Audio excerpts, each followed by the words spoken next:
성도 여러분 안녕하십니까? 새벽 말씀 묵상입니다.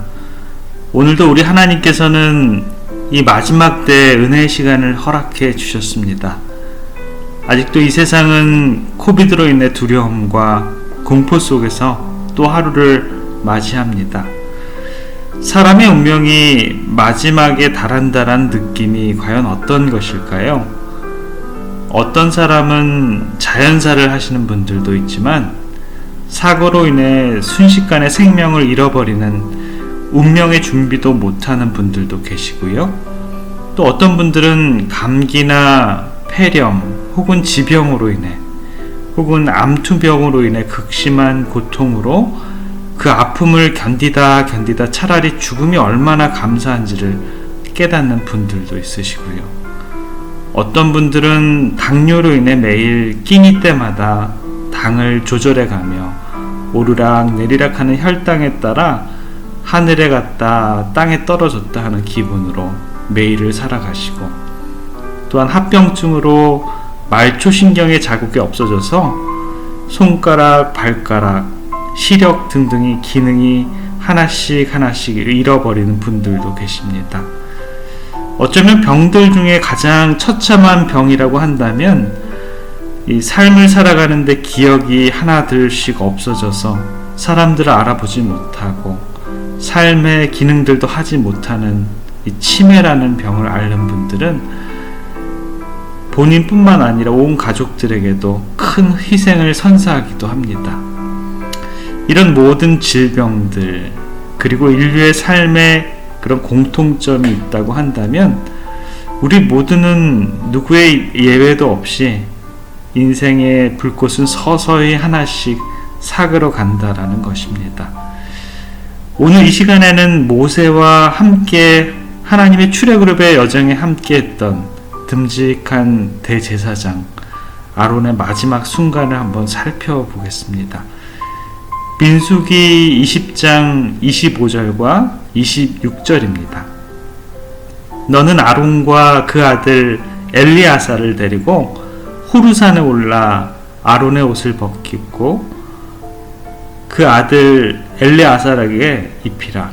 아론은 거기서 죽어 그 열조에게로 돌아가리라. 하나님께로부터 아론의 마지막을 들은 모세의 마음은 과연 어떠했을까요? 그 소식을 아론에게 알리고 그의 아들 엘레아살과 호르산으로 오르는 그 부자의 심정은 참으로 찹찹했으리라는 생각이 듭니다.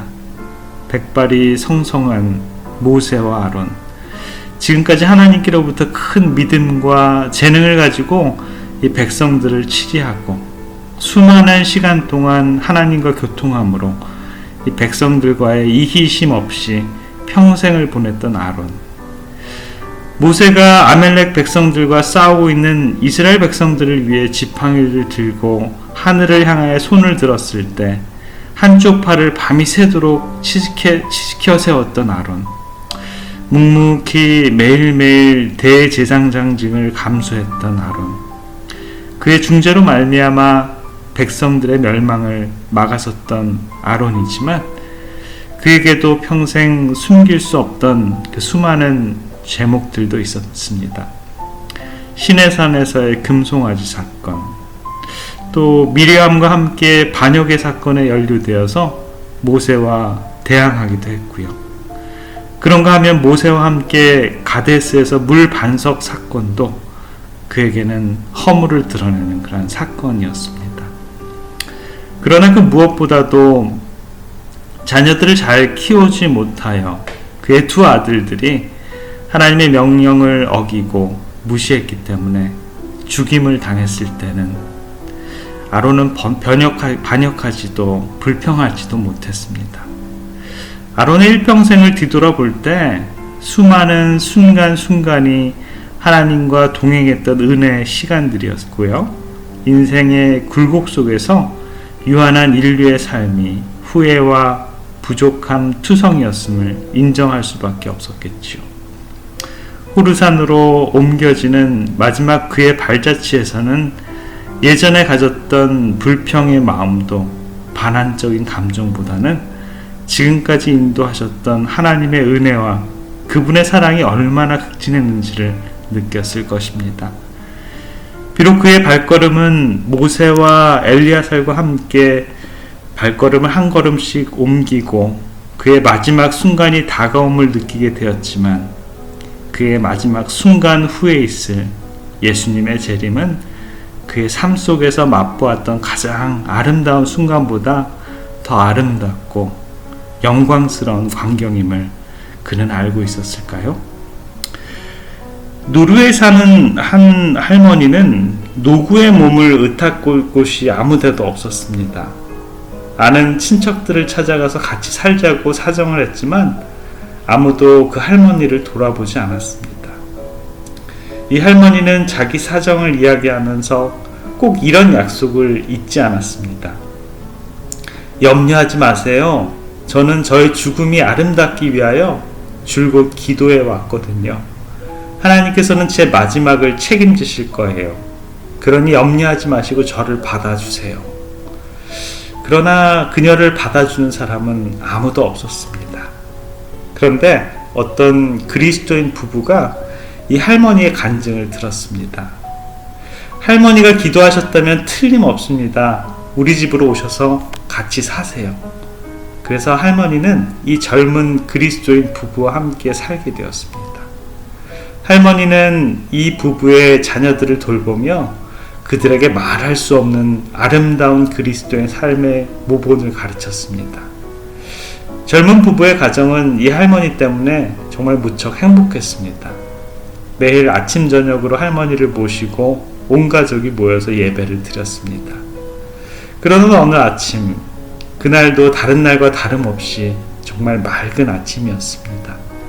할머니의 기도 시간이 끝날 때쯤 돼서 식사 시간이 되었는데도 할머니가 나오지 않으셨습니다. 그래서 이 젊은 부부는 할머니의 방문을 두드렸습니다. 그러나 아무 인기척도 없으셨어요.